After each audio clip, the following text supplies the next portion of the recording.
దేవుని పరిశుద్ధ నామమునకు మహిమ కలుగును గాక.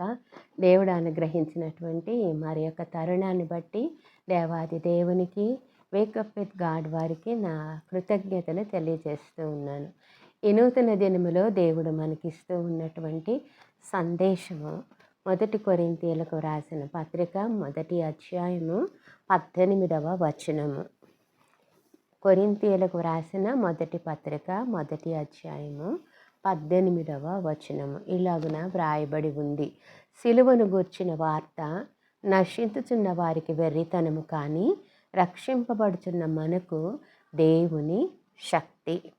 ఇందులో ఈ వచనంలో ఉన్నటువంటి 3 ప్రాముఖ్యమైనటువంటి విషయాలు. ఒకటి, సిలువను గూర్చిన వార్త. రెండవది శక్తి, మనకు దేవుని శక్తి.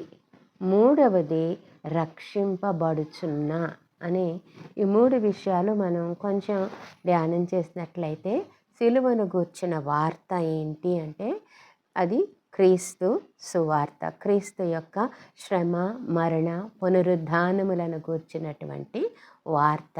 ఈ వార్త మనకు ఎలాగ శక్తినిస్తుంది అంటే, ఈ వార్తే మనలను రక్షణలోనికి నడిపిస్తుంది. ఎప్పుడైతే ఈ వార్త మనం వింటామో, వినుట వలన విశ్వాసం కలుగుతుంది. ఆ విశ్వాసము ఆత్మ కార్యము ద్వారా రక్షణ కలుగుతుంది. ఆ రక్షణ మనకు శక్తినిస్తుంది.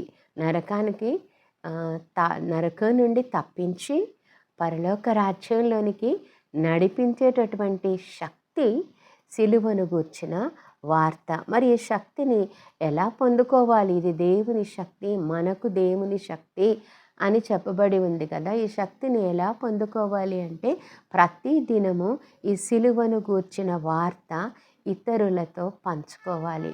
మనం ధ్యానించాలి, ఇతరులతో పంచుకోవాలి. అలా పంచుకోవటం వల్ల నీ విశ్వాసం బలపడుతుంది, దేవుని నామం మహిమపరచబడుతుంది, ఆత్మకార్యం జరుగుతుంది, ఆత్మలు పట్టబడతాయి.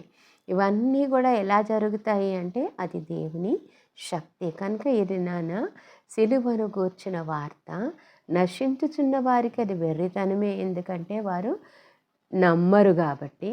కానీ రక్షించబడుచూ ఉన్న మనకు ఇది దేవుని శక్తి. అటువంటి శక్తి దేవుడు నీకు ప్రతిదినము దయచేయునుగాక. పరిశుద్ధుడైన మా పరలోక ప్రియ తండ్రి, నీ ఘనమైన నామానికి వందనాలు నాయన. మాకు ఈ దినాన నీవు బయలుపరిచిన శక్తి కొరకు నీకు వందనాలు. ఈ శక్తి సిలువను గూర్చిన వార్త అని బయలుపరిచినందుకు వందనాలు. ఈ సువార్త మేమందరితో పంచుకొని ఈ శక్తిని ప్రతిదినము సాధకం చేసుకోవటానికి నీ కృప దయచేయమని యేసు నామములో అడుగుతున్నాం తండ్రి. ఆమేన్.